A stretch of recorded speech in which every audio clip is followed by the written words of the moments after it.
Welcome to the Futility Closet podcast, forgotten stories from the pages of history. Visit us online to sample more than 10,000 quirky curiosities from a self-directed execution to Lewis Carroll's nighttime alphabet. This is episode 261. I'm Greg Ross. And I'm Sharon Ross. In May 1840, London was scandalized by the murder of Lord William Russell, who'd been found in his bed with his throat cut.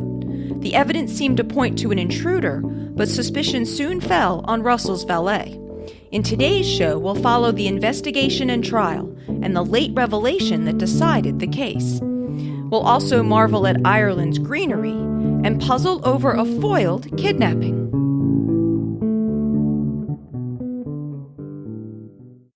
In the early morning of May 6, 1840, a frantic housemaid ran out the front door of number 14 Norfolk Street, London, and began pulling at the bells of nearby houses. As servants answered the doors, she begged them to summon the police and a surgeon. She told one, "Go fetch the police, young. Go quickly. His lordship's in bed, and there's blood all over the pillow, like he's been murdered." The word spread quickly through the city. The dead man was Lord William Russell, uncle of the Duke of Bedford and of Lord John Russell, who would later become Prime Minister. By noon, word had reached Buckingham Palace. The 20-year-old Queen Victoria wrote in her diary, "This is really too horrid. It is almost an unparalleled thing for a person of Russell's rank to be killed like that." It certainly was. Russell appeared to have been murdered in his bed. His throat had been cut so deeply that his head had been nearly severed. The motive seemed to be robbery. It appeared that the killer had been ransacking the house when he had taken fright and fled out the front door. Russell had been 73 years old. He'd once occupied a seat in Parliament, but had a delicate constitution and had withdrawn to his home in the respectable Mayfair district. He was growing deaf and had to wear a truss, but he was still actively interested in the worlds of art and scholarship. The house in Norfolk Street was large enough to accommodate his books and art, but small enough to be run by 2 women servants and a valet. The women were a housemaid, Sarah Manser, and a cook, Mary Hannell. The man was Francois Benjamin Courvoisier, a Swiss immigrant who'd been on the job only 5 weeks, but who had come with high recommendations from his previous employers. The previous day had seemed ordinary enough. Russell had gone out to pay some calls, then went to his club. He came home just before 6, walked the dog, and dined alone. He spent the evening in the back drawing room and went to bed between 11 and 12. The only irregularity was that Courvoisier, the valet, had neglected to send a coach to pick up his master from the club. When he finally arrived by hackney cab, the cook and the maid thought they heard him upbraiding the valet for this, but Courvoisier told them, quote, "His lordship was angry at first, but good-tempered afterwards. I soon persuaded him that the mistake had been entirely his own." The housemaid had supper alone with Courvoisier, who she said seemed out of temper. He said he couldn't understand why either of the women had stayed so long in Russell's service. He said, "I shall not remain in it long. His lordship is too fussy." And he scandalized her by saying, "Billy is a rum old chap. If I had half his money, I wouldn't remain long in England." That night, Courvoisier volunteered to fetch some beer for the cook to drink with her supper, the first time he'd done so. In fact, he gave some to both of them. The housemaid slept soundly that night, but on going downstairs in the morning, she found the house in disarray. She ran upstairs and found she had to shake the cook in order to wake her. She told her to get up and dress. When she knocked on the valet's door, he opened it at once, fully dressed. She said, "I have found all the silver lying about in the dining room. Do you know anything of what happened last night?" She said he looked very pale, but gave no answer, and she followed him downstairs. He didn't seem to be listening to her, but went down to the bottom level, where the chaos was even worse. He said, "My God, someone has been robbing us." Something about his behavior seemed strange, and with a sense of foreboding, she cried out, "For God's sake, let's go and see where his lordship is." Courvoisier went into Russell's room without knocking. Instead of going to the bed, he just gestured at it, said, "There he is," and moved toward the windows. In the darkness, the housemaid could see only the outline of Russell's body. Knowing he was deaf, she said loudly, "My lord, my lord." At that moment, Courvoisier opened the shutters, and she saw that a bloody towel was spread over her master's face and a bloody pillow thrust behind his head. She screamed and ran downstairs and into the street, calling for help. When she returned to the house, Courvoisier was sitting abstractedly at the dining room table. She said, "What the devil do you sit there for? Why don't you do something or get a doctor?" He said, "I must write to Mr. Russell," meaning Russell's son. But she could see he'd written only about 3 words, and soon he retreated to his pantry. The coachman and a neighbor's footman later found him there, sitting with his face in his hands. He said, "Oh my God, what shall I do? I shall never get another situation." He said he was sure that people would think that he'd committed the crime. But when the parish constable arrived, he did stir himself and start to cooperate. He said, "We have been robbed. Here's where they came in." He indicated that the door into the backyard had been damaged, and in the backyard a ladder stood against the wall. The murder had been conducted with surprising skill. Russell's carotid artery had been severed, apparently while he'd been sleeping. That should have sprayed everything nearby with blood, including the killer, but when Inspector John Tedman asked Courvoisier to show him his hands and forearms, there were no suspicious marks or stains and no blood on his clothing. Where the killing had been skillful, the theft had been remarkably clumsy. The intruder seemed to have stolen some items but left behind even more obviously valuable ones. It was as if two people had been in the house, a smart killer and a stupid thief. Further, the disarray in the lower floors seemed suspicious. The inspector was sure that the condition of the back door had been contrived to suggest a forced entry, and that the front door had been unlocked and some objects piled just inside to suggest that the robber had been alarmed and fled that way. Despite this, it seemed clear that robbery had been the motive, because all of Russell's money was gone. And he made one last discovery. In the sideboard in the dining room, he found 4 carving knives, and one of them bore a small, rust-colored stain just where the blade joined the handle. An inquest was opened the following morning. The coroner and 12 jurors viewed the body and toured the house. They concluded pretty quickly that the death couldn't have been suicide, both because of the violence of the act and because no weapon was to hand. They returned an immediate verdict of willful murder against some person or persons unknown, and suspicion settled pretty quickly on Benjamin Courvoisier. As police searched the house, some of the missing valuables began to come to light, hidden in places that were most accessible to the valet. He had been confined to the house since the murder had been discovered, and it appeared that he'd been trying to hide the loot even while under police observation. Courvoisier maintained his innocence and said he had no idea why the thief had hidden these items around the house, but the evidence continued to mount that this had been an inside job. Scratches were discovered on the pantry windowsill, indicating that someone had climbed out of the window in order to break in at the door. And using the primitive forensics of the day, the authorities agreed that the carving knife had been the murder weapon. By the end of the search, the inspector decided that he had enough evidence to arrest Benjamin Courvoisier. The investigation seemed to show that he had left his master settled for the night and gone downstairs, where he disordered the rooms and damaged the back door while he waited for Russell to fall asleep. Then he'd taken a knife from the sideboard, made his way upstairs, and killed his master. After he returned the knife to the dining room, he'd collected the valuables he wanted, hid them on the premises, and gone back to his own room. That picture was pretty compelling, but the evidence was entirely circumstantial, and the bulkiest of the stolen objects, 14 silver forks and spoons, were still missing. And there remained the puzzle of the blood. If Courvoisier had cut his master's throat, how had he managed to do it without getting any blood on his own clothing? Courvoisier was charged formally and remanded in custody. At 14 Norfolk Street, the search went on, but the missing table silver seemed to have vanished. The search extended to local pawnbrokers and metal merchants, but there was no sign of it, no indication of when it had gone missing, and no proof that the valet was responsible. During the 6 weeks between the arrest and the opening of the trial, the murder was the talk of London, and betting ran high on the outcome. The diarist Charles Greville wrote that the case, quote, frightened all London out of its wits. Visionary servants and air-drawn razors or carving knives dance before everyone's imagination, and half the world go to sleep expecting to have their throats cut before morning. Courvoisier would be represented by Charles Phillips, and John Adolphus would be counsel for the Crown. Adolphus wrote in his diary, I have not the slightest doubt of the wretch's guilt, but many are of the opinion that the jury will not convict on circumstantial evidence. In his opening argument, Adolphus said the crime couldn't have been committed by a burglar because the marks on the backyard door and the doorpost had been made by someone inside the house, not outside it. The backyard was surrounded by a high wall that had recently been whitewashed, and it showed no signs of having been scaled. Also, interestingly, a footman at the house next door pointed out that it hadn't rained in some time, and so dust had collected on top of the wall, and this hadn't been disturbed. Adolphus also argued that Courvoisier's behavior on the morning of the murder wasn't consistent with innocence. He'd gone to open the shutters in Russell's room and allowed a maidservant to wake him, and some of the stolen items had been found in his pantry. The housemaid testified that on more than one occasion she'd seen Courvoisier, quote, looking into his lordship's property, not in one room but all over the house. She said she'd drunk a small amount of the beer he'd supplied and felt very drowsy, and she'd had considerable difficulty rousing the cook the next day, who'd had considerably more. But all of this was circumstantial. Courvoisier's lawyer, Charles Phillips, said, the prosecution has no case beyond suspicion and they cannot carry it further. In the London clubs, the betting tended to favor Courvoisier's acquittal. It was possible that he was guilty of theft, but not of murder. Since the silver was missing, he might have acted with an accomplice who perhaps had been the actual murderer. The defense called various of Courvoisier's past employers to serve as character witnesses. And now a very dramatic thing happened. While the trial had gone on, a man named Joseph Vincent had read an account of it in a French newspaper in a hotel off Leicester Square.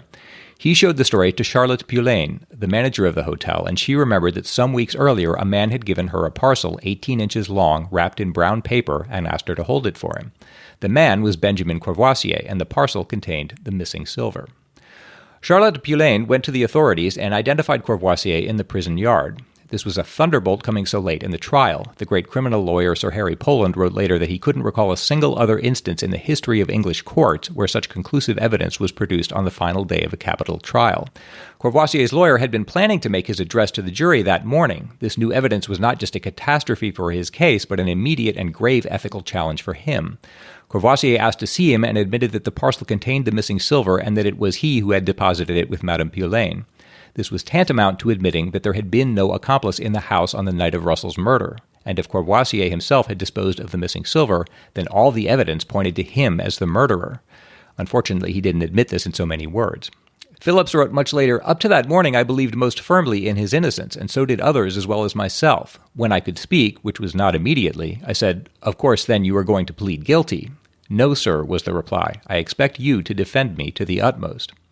Phillips wrote, "My position at this moment was, I believe, without parallel in the annals of the profession. How could he present a conscientious defense when he couldn't honestly tell the jury that his client was innocent?" Miserably, Phillips approached one of the judges for his advice. Even this violated his client's confidence and put the judge, Baron Park, in a very painful position. Park told him that since the prisoner did not intend to relieve him of the defense, he must go on with it and, quote, use all fair arguments arising on the evidence. Madame Pulaine testified that Courvoisier had given her the parcel. Phillips tried lamely to denigrate her hotel and to suggest that she was after the reward of £50 that had been offered for discovery of the missing property. But the prosecution called a succession of witnesses to confirm that the items in the parcel did indeed belong to Russell, and Russell's art dealer even identified the brown paper. Regrettably, Phillips made a speech in which he said, "The omniscient God alone knows who did this crime." The best defense that can be made of this is that he'd prepared his remarks before learning that his client was guilty and had little time to amend them, but still they come very close to being an outright falsehood. He spoke for 3 hours in defense of his client, but the case was now hopeless. The jury took only an hour and 25 minutes to find Courvoisier guilty, and the judge sentenced him to death. Some people claimed that this was a miscarriage of justice, still convinced by Courvoisier's winning personality and good reputation, the lack of bloodstains on his clothing, and the late production of the clinching evidence.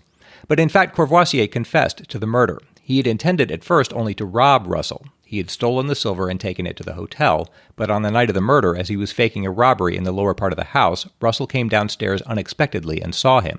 He said he would discharge him from his service and publicize what had happened.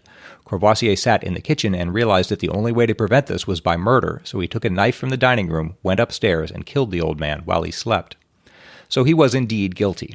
The execution gripped London just as the trial had. Ballads were composed about the crime, and Courvoisier's hanging at Newgate was attended by 40,000 people, including Charles Dickens and William Thackeray, both of whom used it to inveigh against capital punishment.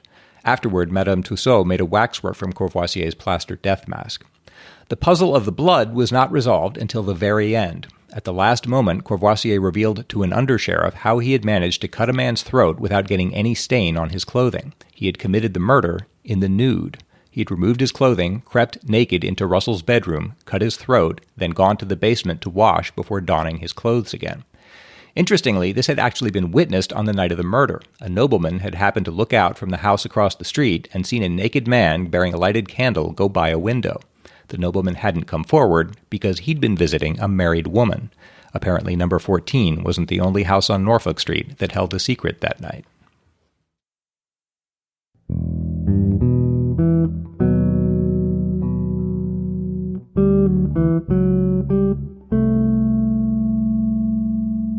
We discussed the topic of political colors in episode 255 and how, unlike the U.S., many countries have several major political parties, each with its own color.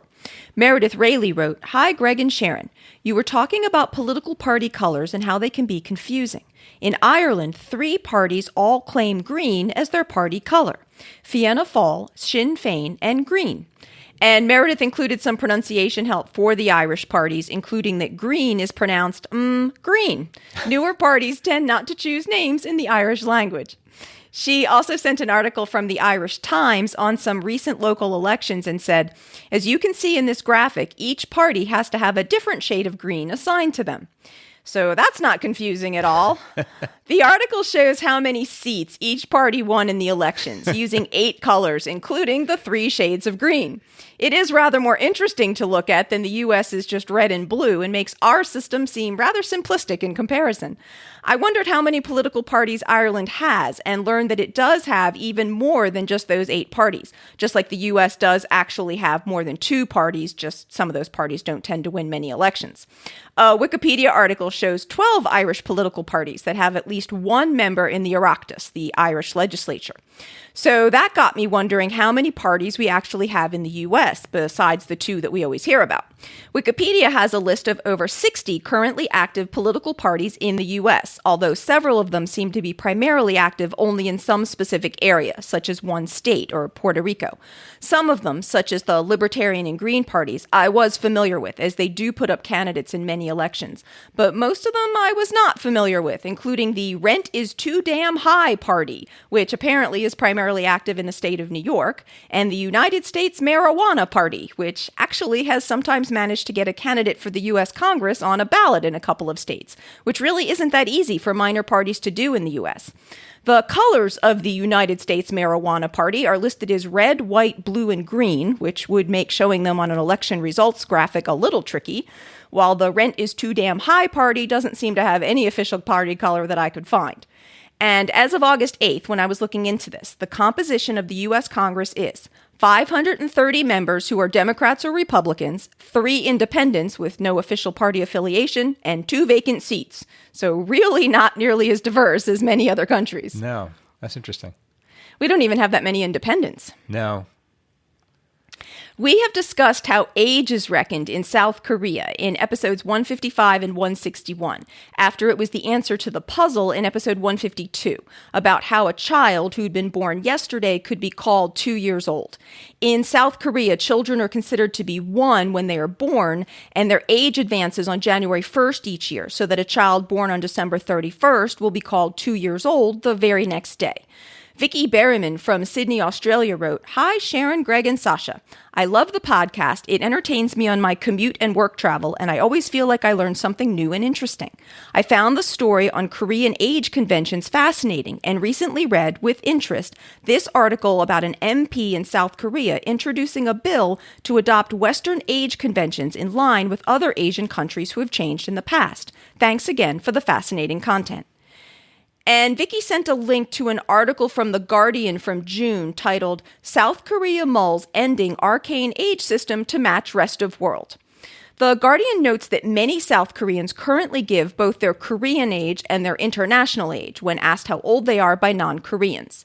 Hwang Jung-hong, a member of South Korea's National Assembly, has recently introduced a bill to require using the international age for all official documents and encouraging its use in all other respects, noting that currently the international age is used in some places, such as hospitals and courts, while the Korean age is used in people's daily lives, leading to what he termed a lot of confusion and inconvenience.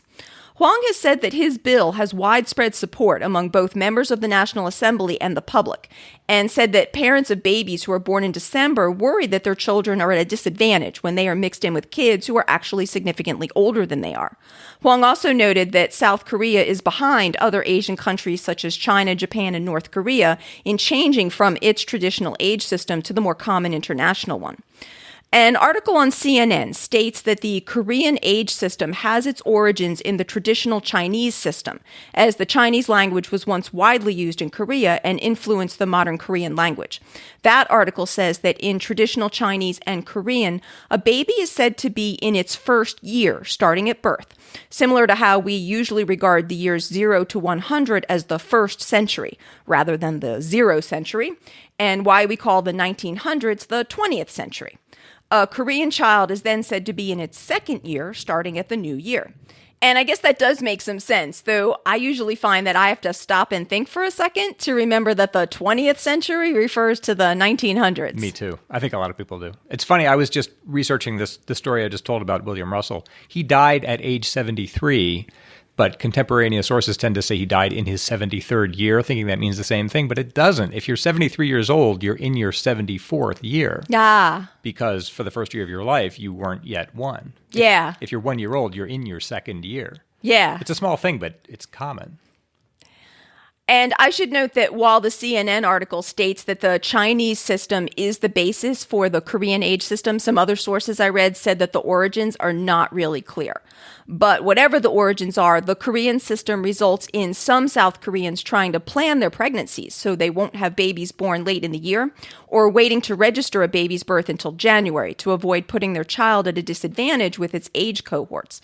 So while some expressed reluctance at being forced to give up a part of Korea's traditional culture, others would like to see the system changed. But it seems that the South Korean legislature has been deadlocked recently on some other issues, and so the National Assembly hasn't been considering other legislation, meaning that it's likely that Hwang will have to try again next year to get his bill considered. And while I was looking up a little bit about the South Korean National Assembly, I saw that currently 2 major political parties, the Democratic and the Liberty Korea, hold about 80% of its 300 seats, but that there are 5 other parties also represented in the legislature, in addition to a few independent members. So not counting the gray for independence, that's 7 colors for the South Korean legislature. While I was looking into the topic of Korean ages, I came across an oddly related legal case here in the U.S. A Pennsylvania man was given a life sentence for murder 27 years ago, but is now contending that he was actually only 17 when he committed the crime, and thus a minor, rather than the 18 that he was thought to be because he was originally from South Korea. So the story here is that in 1992, Todd Hyung-rae Tarselli pleaded guilty to repeatedly shooting the 17-year-old night manager of a fast food restaurant that Tarselli was robbing.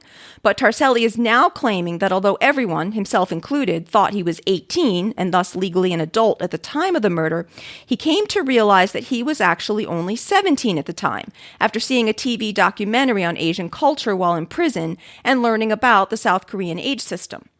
Tarselli says that he entered a South Korean orphanage on November 14, 1979, and told the officials there that he was 6 years old.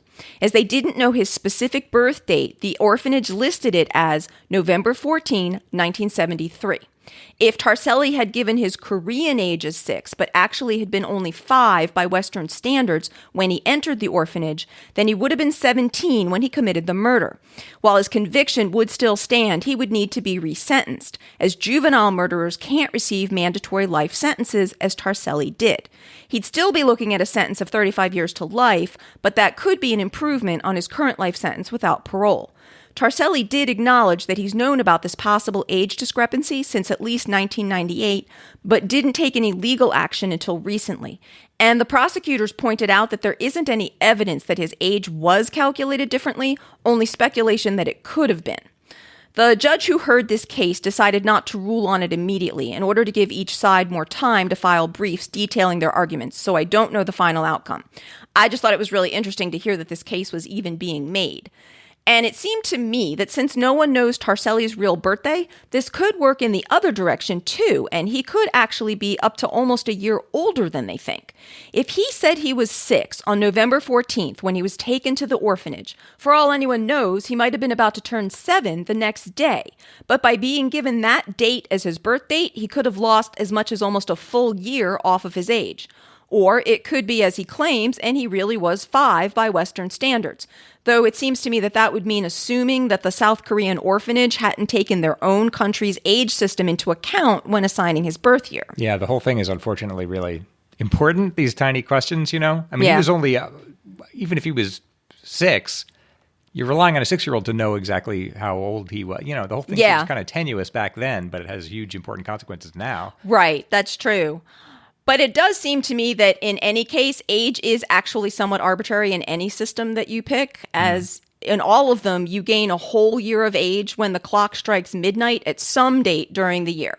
So while the legal system makes a big distinction between certain ages, it's not like people suddenly gain a significant amount of extra maturity or cognitive development between the day before they're 18 and the day they turn 18. So in any of these systems, there is a certain amount of arbitrariness and I guess lumping together of people who are likely not at the same levels of development. Yeah, and that's just the world we've built. And lastly, Kevin Clark wrote to us. I have been a listener for a long time, and my daughter Penelope is a new listener. She wrote you a note and drew a picture, which I've attached here. My whole family loves the show, and we're proud supporters. Keep up the great work. And Kevin sent us a drawing of Sasha, showing a plump and happy cat, and servants, which were two happy, pleasant-looking people, and this handwritten note. Dear Greg and Sharon, I love Futility Closet. I listen so much. I'm listening right now while writing this. Literally, right now. You've been talking about the book a lot. I'm getting it from the library. I hope you keep making podcasts. A listener, Penelope C., age 10. P.S. In the picture, sorry, Sharon, you look like you need coffee. And it is summer, so my spelling isn't great. So thank you so much, Penelope, and we'll have your drawing of Sasha and her servants in the show notes so people can judge for themselves whether I look like I need coffee or not. There are several things that I'm really bad at, and drawing is definitely one of them. So I thought your picture was great and better than anything I would be able to do. Thanks so much to everyone who writes to us. We really appreciate getting your feedback, updates, comments, and pictures. So if you have any you'd like to send, please send them to podcast@futilitycloset.com. It's my turn to try to solve a lateral thinking puzzle. Greg is going to give me an interesting sounding situation, and I have to work out what's going on, asking yes or no questions. This is from listener Ken Murphy. Some kidnappers abduct a person, blindfold them, and put them in the back seat of a car. They then drive out to a remote hideout and put the victim in a dark, windowless room. The kidnappers call the family of the victim and demand a ransom and put the victim on the phone to prove that they're unharmed. While talking on the phone, the victim is able to slyly hint at their location, which ultimately leads to their rescue. How did the victim know where they were? Oh my. Okay. Did this really happen? No. Oh, okay, so it's theoretical. Yeah. Okay. All right. Does the victim have any unusual abilities or skills that I should know about? No. Okay. Can the victim hear something from where he or she is? I will say no. Hear something helpful, you know? No, not in the sense that I think you were asking. Okay, because like if you can hear an airport or you can hear the ocean, then you could guess where you are. Yeah, I see what you mean. Yeah. No, so it's not like that. Is it that there's a lack of sound? Normally you can hear the airport from anywhere in the city, but you can't hear it where they are. No. Okay. Would you say that the victim is using one of their other senses primarily? Like they can smell something, so they know they're near a hog farm or a chocolate factory or something? No. I'm presuming the victim can't see anything by the way you've set up the puzzle, that the victim hasn't seen anything, or has the victim seen something? Okay, I'm presuming, if I ask this as a negative, it's harder. Did the victim somehow manage to use their sense of sight to determine something? No. Okay, because I could imagine, even with the blindfold on, maybe lights or lack of lights. Or Yeah. Okay. So,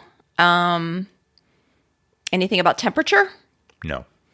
Lack of oxygen? We're on top of a mountain. I can't breathe. No. Okay. Did this have anything to do with like the victim? They're in a car, but like maybe they can keep track of like how many turns they made and which direction they were turning, or whether they were going west by where the sun was, or It's something like that, yes. is it something like that? Okay. Is it germane that they were in a car I'll say yes. as opposed to some other kind of vehicle? No. No.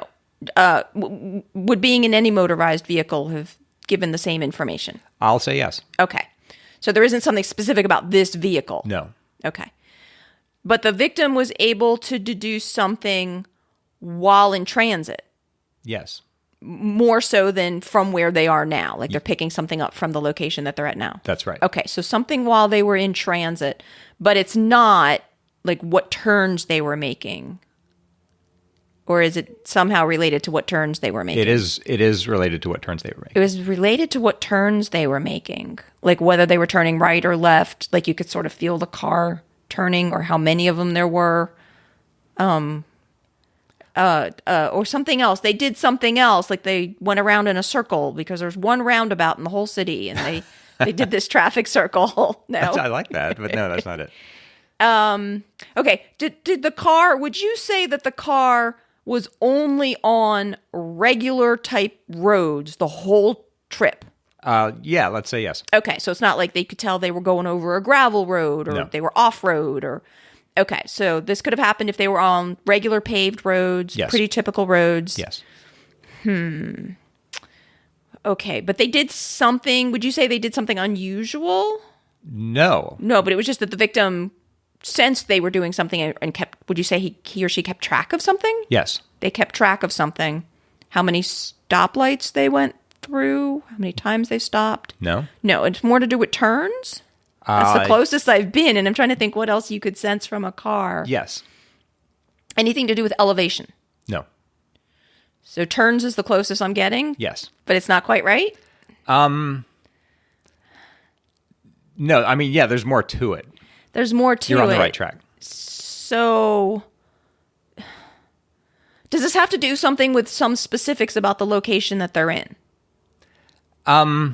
Like there's something I need to know specifically about their location? Not specifically about the location, but the kidnappers themselves weren't familiar with the hideout. He could tell they got lost? No. Or they were confused? And I'm assuming it's nothing he heard them say. Or it is something. No, he didn't hear them say anything. He didn't hear them say anything. But you're close. You're on the There right were track. kidnappers in the car, driving. Yeah. Presumably, at least one. Yes. Driving in the car. Mm-hmm. And he didn't hear them say anything. He heard them using a GPS. He heard the directions from the GPS. Yes. Oh, my. Ken writes, the somewhat incompetent kidnappers used turn-by-turn voice navigation during the drive to the hideout, which the blindfolded victim was able to hear from the back seat. I was assuming, that he felt for himself where the turns were. Yeah, you were really close for a long time.